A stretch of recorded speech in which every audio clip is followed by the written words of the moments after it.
28일 날 근데 뭐 막 다른 일이 있어서 어떻게 빼보려고 막 노력한다고 누가? 막 일찍 오셨네요. 어. 다음 달에 행사할 때는 뭐 잠깐 얼굴이라도 보여주세요 이렇게. 집에 가자. 네.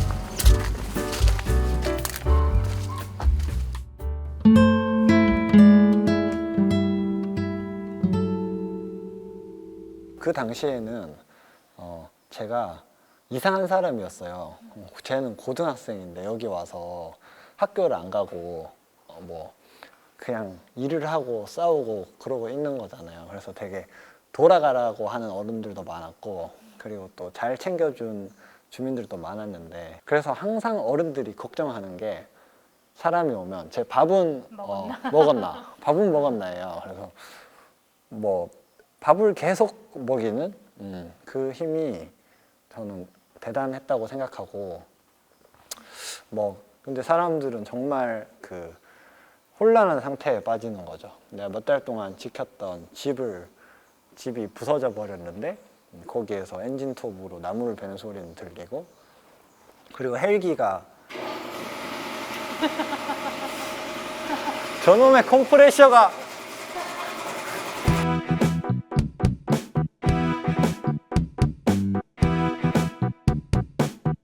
안녕하세요. 새알톡의 강원주입니다. 오늘 새알톡은 좀 특별한 장소에서 특별한 분 모시고 촬영을 하고 있는데요. 새알톡 시청자분들께서는 밀양 송전탑 반대 투쟁을 기억하고 계실 것 같습니다.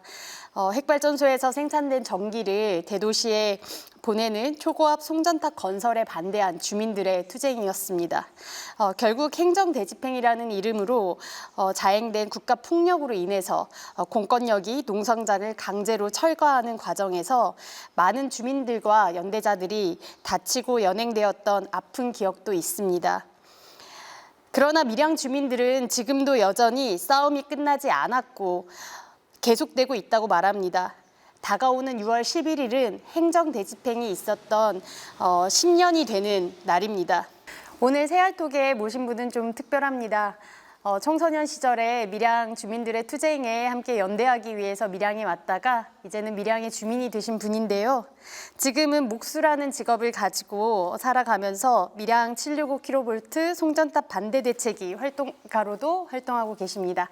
우리 남어진 활동가님 모시고 오늘 이야기 나눠보도록 하겠습니다. 남 활동가님 반갑습니다. 네 반갑습니다. 제가 남 목수님이라고 불러야 될지 남 활동가님이라고 불러야 될지. 편하신 대로 불러주시면 네. 되고. 올해로 밀양 주민들이 송전탑 반대 투쟁을 좀 이어오신 지 19년째가 되는 해잖아요. 주민들이 송전탑 반대 투쟁을 시작한 어떤 계기는 무엇인가요? 이제 송전탑 반대 투쟁이 올해로 밀양 송전탑 반대 투쟁이 19년인데 첫 계획은 2000년도 초반에 수립이 되었고 이제 여수마을 상동면 주민들이 한국전력 밀양지사 앞에서 첫 꽹가리를 치고 이제 반대 운동을 시작한 게 2005년 12월이에요. 그래서 저희가 그날을 기점으로 밀양 송전탑 반대 투쟁이 19년이 되었다라고 이야기하고 있고 밀양 송전탑 반대 투쟁이 지금은 뭐 다들 송전탑이 완공되고 끝난 싸움들이라고 생각하시지만 2012년도, 13년도 당시에는 하여튼 사회적으로 엄청 뜨거웠던 싸움이잖아요. 그 배경에는 일단 한국전력이 이 송전선로 사업을 계획하고 실제로 공사를 하는 과정에서 주민들에게 너무 설명이 없었어요. 그 환경영향평가 공청회를 했는데 126명만 참여를 했거든요. 그 이제 경과지 주민들이 2,000세대가 넘는데 그래서 일단 사전에 설명이 안 된 점이 투쟁을 촉발시키는 계기가 되기도 했고 그리고 송전선로 이제 송전탑의 위치를 정하는 데 있어서 그 과정에서 주민들이랑 한 번도 뭐 협의하거나 주민들의 의견을 묻거나 하는 과정 없이 뭐 이 마을에는 여기 이 마을에는 여기 이렇게 입지를 선정했고 그 과정 속에서 송전탑이 너무 마을에 가까이 붙어 있거나 아니면 주민들이 주로 생활하는 곳인 논밭, 일터인 곳에 송전탑이 세워지거나 하면서 싸움이 시작되었고 그리고 2012년도에 이제 이치호 어르신이라는 분이 이 송전탑 반대 운동을 하시다가 스스로 분신을 하셔서 돌아가시는 일이 발생했고, 그 일로 이제 송전탑 반대 투쟁이 전국적으로 알려지게 되었죠. 주민들의 투쟁은 그렇게 시작이 되었고, 그렇다면 어진님은 어떤 계기로 이제 밀양에 연대하시게 되었나요? 저는 그 13년도, 그러니까 11년 전에 10월 1일이었는데 그때가 밀양 송전탑 공사가 계속 공사를 하면 주민들이 막아서서 중단되고, 이 과정을 2005년도부터 계속 겪었는데 그게 총 13번의 공사 중단과 재개가 있었거든요. 근데 박근혜 정부가 13년도 10월 1일에 이제 경찰 3,000명을 밀양으로 투입하면서 13차 공사를 시작한 거예요.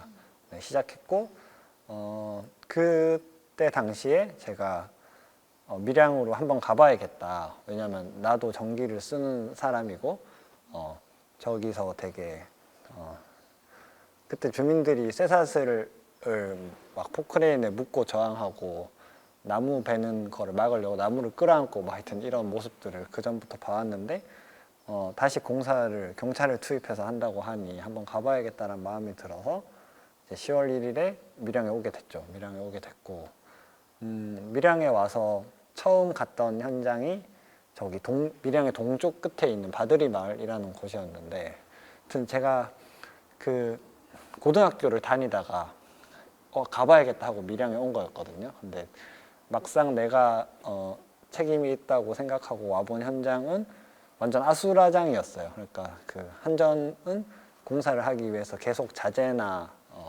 작업자들을 현장으로 투입해야 했고, 그 과정에서 길을 트는 과정에서 반대하는 뭐 할머니 할아버지들이나 시민들을 경찰이 이렇게 길가로 밀어내고 그 진입로를 확보하는 일을 계속해서 했고, 그래서 뭐 현장을 떠나기가 어려웠죠. 떠나기가 어렵고, 그렇게 하루하루 사실 안에서 할 일이 되게 많거든요. 뭐 잠자리 정리하기, 쓰레기 치우기, 밥 나눠주기, 뭐 그런 것들을 그냥 하루하루 하다 보니까 밀양에 계속 남아 있게 되었고, 그래서 지금까지 온 것 같아요. 고등학교 시절에 밀양에 연대를 이제 하게 된 건데, 밀양 소식을 어떻게 듣고 또 어떤 마음으로 그냥 갑작스럽게 이제 내가 밀양에 가야겠다 이런 생각을 하신 건가요? 그때 되게 주민들의 그런 싸우는 모습이나 혹은 싸우는 이유나 이런 것들이 뭐 언론이나 SNS를 통해서 되게 많이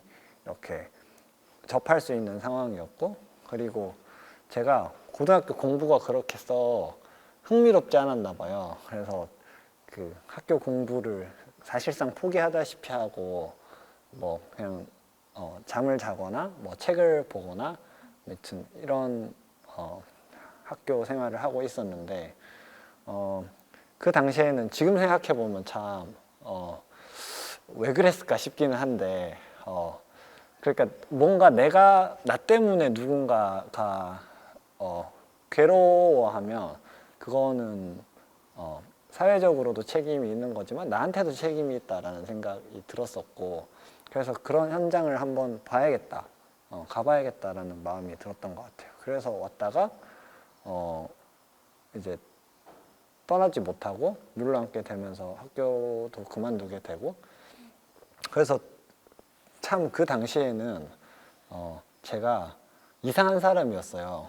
쟤는 고등학생인데 여기 와서 학교를 안 가고 뭐 그냥 일을 하고 싸우고 그러고 있는 거잖아요. 그래서 되게 돌아가라고 하는 어른들도 많았고, 그리고 또 잘 챙겨준 주민들도 많았는데 지금 생각해 보면 참 그분들이 대단하다는 생각이 들어요.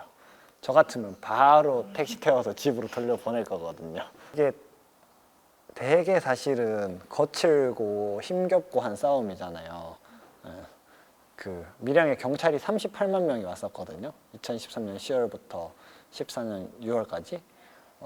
그래서 거의 사람 한 명당 20명, 30명이 이렇게 붙어서 하루 종일 움직이지 못하게 고착하고 드러내고 이런 일상의 연속이었는데 그 과정에서도 어른들은 어쨌든 돌보고 있는 농사 일을 열심히 해서 작물을 수확하고 그걸 또 같이 온 사람들이 몇 명이 됐던 나눠 먹으려고 애쓰고 그래서 항상 어른들이 걱정하는 게 사람이 오면 제 밥은 먹었나 밥은 먹었나예요. 그래서 뭐 밥을 계속 먹이는 그 힘이 저는 대단했다고 생각하고 뭐 그래서 사실 그 밥을 먹인다는 게 어떤 의미에서는 이렇게 그 사람이 내어준 마음만큼 환대하고 돌보고 한다는 거잖아요. 그래서 그 힘으로 지금까지 오지 않았나 싶습니다.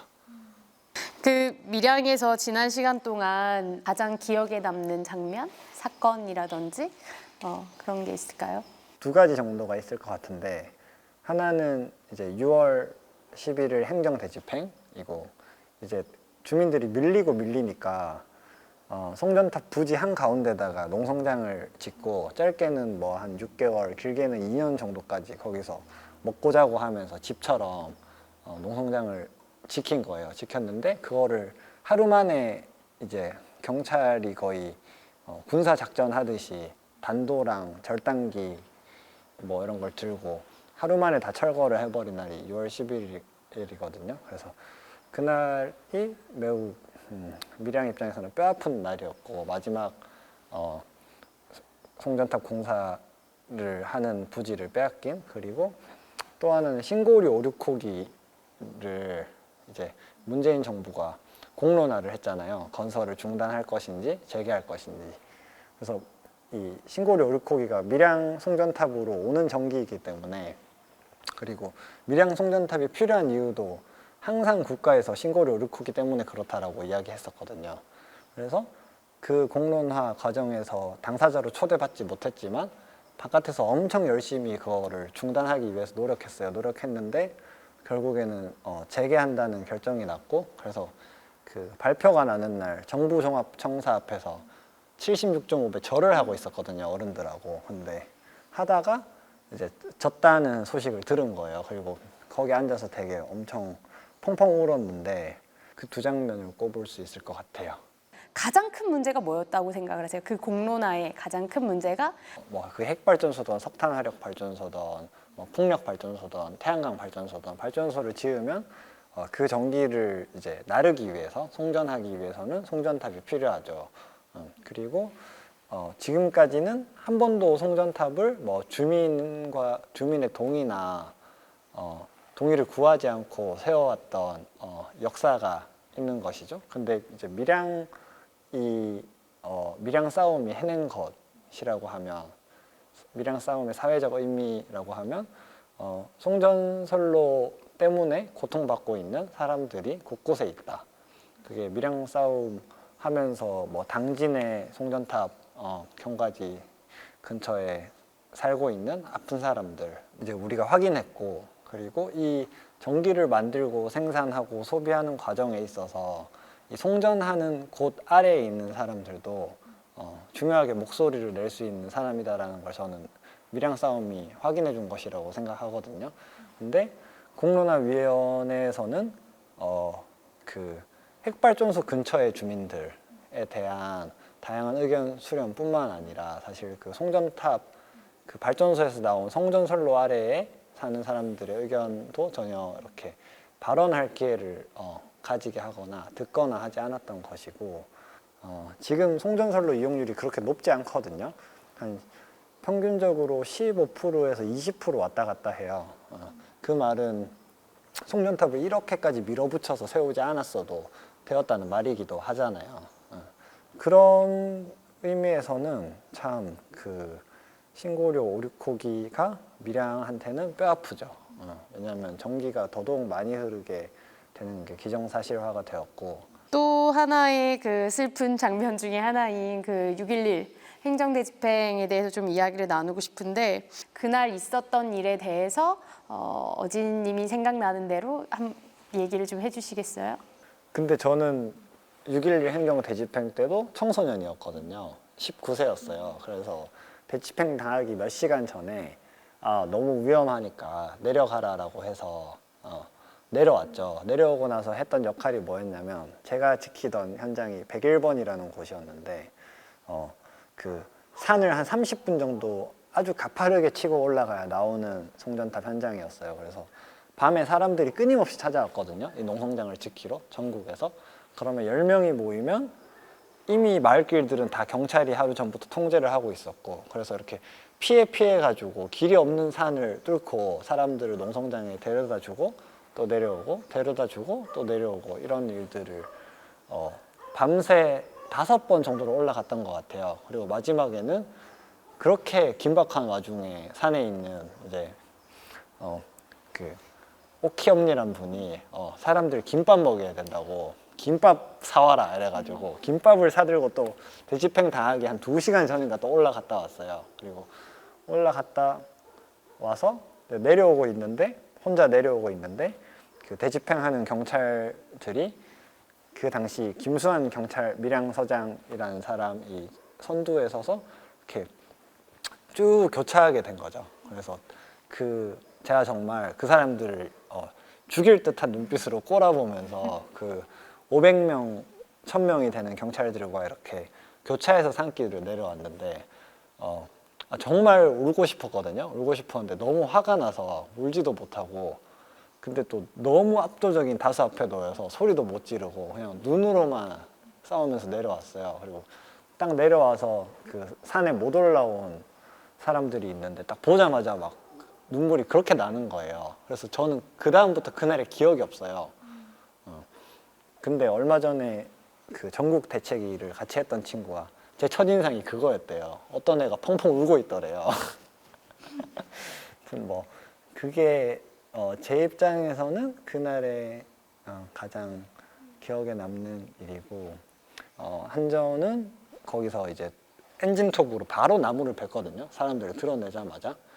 근데 사실 그게 안 그래도 되는 거잖아요. 그 자리에서 내일 해도 되는 거고 모레 해도 상관없는 일인데 자기들이 이제 이겼다고 선언하고 과시하는 거죠. 근데 사람들은 정말 그 혼란한 상태에 빠지는 거죠. 내가 몇 달 동안 지켰던 집이 부서져 버렸는데 거기에서 엔진톱으로 나무를 베는 소리는 들리고, 그리고 헬기가 저놈의 컴프레셔가 컴프레셔가 아니고 헬기가 낮게 날면 그 엄청 흙먼지가 많이 날리면서 사실 사람이 이렇게 제대로 서 있을 수 없을 정도의 바람이 불거든요. 그래서 그 우는 사람들은 다 헬기 바람 때문에 웅크려서 있고, 옆에서는 나무를 베고 있고, 그리고 경찰들은 이제 모든 그러니까 모든 진압이 다 끝났다고 되게 유명한 사진이 있는데 이렇게 산행한 것처럼 이렇게 다들 V하고 단체 사진을 찍는 장면이 있어요. 하여튼 그런 기억이 지금 이제 10년이 지난 건데, 하여튼 가끔 거기를 지나가면 생각나요. 현재는 765 킬로볼트 송전탑이 마을에 다 세워졌고, 주민들이 이 송전탑을 매일 보면서 이제 살아가는 상황인데요. 그럼에도 불구하고 주민들이 여태까지 이제 합의하지 않고 반대 투쟁을 계속 이어오고 계시잖아요. 현재 주민들이 요구하고 계시는 것들은 무엇이 있나요?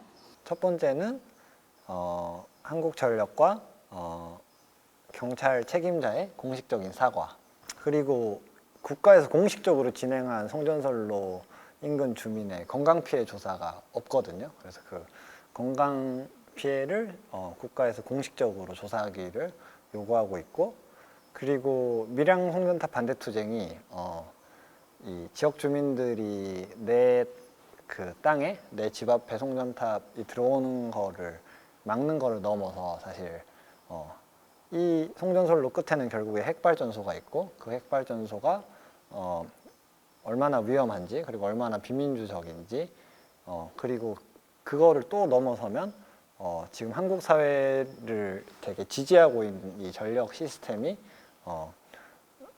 얼마나 그 지역 주민들을 짓밟고 희생시키면서 만들어지고 있는지에 대해서 이야기하는 운동으로 그걸 뭐라고 해야 할까요? 성장했다고 해야 할까요? 변했다고 해야 할까요? 그랬다고 생각하거든요. 그래서 어른들, 할머니들은 저 송전탑은 어쨌든 잘못된 방식으로 세워진 송전탑이고 우리가 앞으로 만들어야 할 세상 그리고 전력 체계는 누구도 전기 때문에 눈물을 흘리지 않는 체제여야 하고 아무튼 그래서 그거를 바꾸기 위해서 열심히 말하는 것 그리고 마을에서 이 송전탑을 인정하지 않고 버티는 것 뭐 그런 것들을 하고 있는 것 같아요.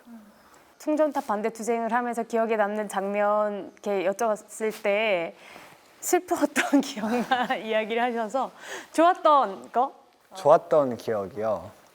밀양 희망버스라는 거를 13년도 12월 그리고 14년도 1월 두 번에 걸쳐서 했는데 그때 1차 때 한 3,000명 가까이가 오고 2차 때는 4,000명이 훨씬 넘고 5,000명이 조금 안 되는 숫자가 밀양을 찾았어요. 근데 그때는 정말 그 전국의 다양한 운동을 하는 곳들과 시민들이 사실 모두 버스를 타고 와주셔서 가능했던 일이거든요. 아마 제가 판단하기엔 광복 이래 밀양에서 그만한 대규모 집회가 없었을 거예요. 밀양역부터 그 몇 킬로 되는 길을 행진을 했는데 처음부터 끝까지 다 그 행진이 이어졌었거든요. 근데 그때 되게 주민들이 한 번도 송전탑 공사 현장을 볼 수 없이 모두 마을길에 통행을 막히고 저항을 하는데 막 한 명에 20명, 30명의 젊은 경찰이 달라붙어서 꼼짝도 못하게 만드는 상황에서 밀양을 찾아줬던 희망버스가 되게 이렇게 속을 트이게 만드는 정말 말 그대로 희망을 가지고 온 버스였죠. 그리고 그게 되게 사람들에게 밀양 송전탑 운동이 자기한테는 어떤 의미인지 자기는 이 운동에 어떻게 함께하고 있는지 말할 수 있는 계기가 되었기도 했고 그래서 그 행진 장면이 하나가 기억에 남고 또 하나는 농성장에 뭐 한 4월, 5월 정도 되었을 때 그 되게 날씨도 좋고 산이 색깔들이 다 달라서 예쁘잖아요. 근데 농성장에서는 밥을 시켜 먹을 수가 없기 때문에 해서 먹어야 되거든요. 제가 있었던 농성장은 전기도 없고 물도 없고 그 가스 장치도 없는 농성장이었어서 그걸 다 밑에서 지고 올라가서 비박하듯이 그렇게 밥을 해 먹고 지냈는데 그 밥을 준비해서 해 먹고 치우는 과정이 되게 즐거운 시간이었어요. 이게 엄청 농성장이 뜯길 거라는 압박감 속에 놓여 있지만 어쨌든 그 속에서도 사람은 하루를 보내야 되잖아요. 근데 그 하루를 잘 보내는 방식이 그거였던 것 같고 그런 두 가지 기억을 뽑을 수 있을 것 같아요. 주민들이 끝까지 타릭탈 송전탑 투쟁을 이어오는 이유 또 혹은 동력은 뭐라고 생각하세요? 밀양 싸움이 19년째, 송전탑이 다선 지는 10년째고 근데 아직까지 주민들이 이렇게 끈질기고 아주 당당하게 버티고 있는 이유는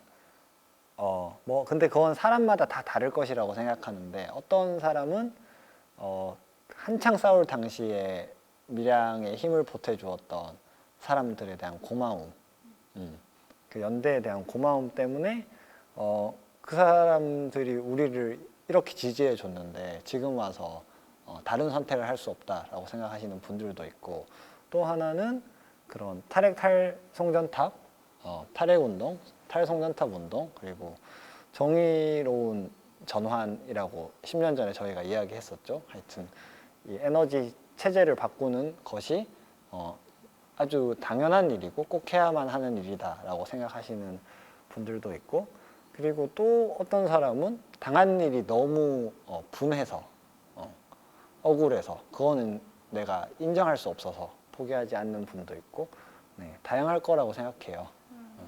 그리고 저는 어쨌든